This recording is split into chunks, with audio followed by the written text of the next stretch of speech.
যেই ব্যক্তি ফজরের পরে সুবহানাল্লাহি ওয়া বিহামদিহি, সুবহানাল্লাহি বলেন না, সুবহানাল্লাহি ওয়া বিহামদিহি, অনেক বড় না? একবার পড়তে আধা ঘন্টা লাগবে না? যে 100 বার পড়বে সে 1,20,000 নেকি পাবে। কত? 1,20,000 গুনাহ করতে পারবেন? আরেকটা শুনাইলাম না, আরেকটা আছে, তার গুনাহ যদি গাছের পাতা সমান, সমুদ্রের ফেনা সমান, বালির কণা সমান হয়, তারপরে মাফ হয়ে যাবে।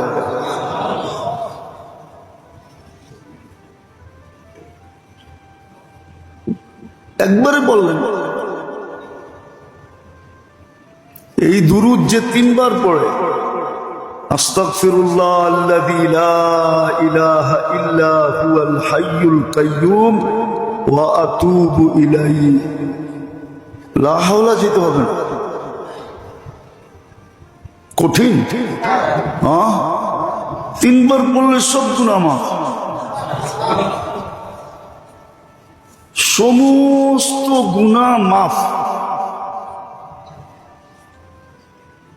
এক সাহাবী পড়তেছিলেন, মাগফিরাতুকা আওসাউ মিন যুনুবি রহমাতুকা আরজা ইনদি মিন আমালি। আল্লাহর রাসূল দূরের থেকে শুনতেছিলেন, আল্লাহর রাসূল বলতেছেন আরেকবার পড়, তো আরেকবার পড়ছে। আল্লাহর রাসূল বলছে আরেকবার পড়, আরেকবার পড়ছে। কয়বার হইল?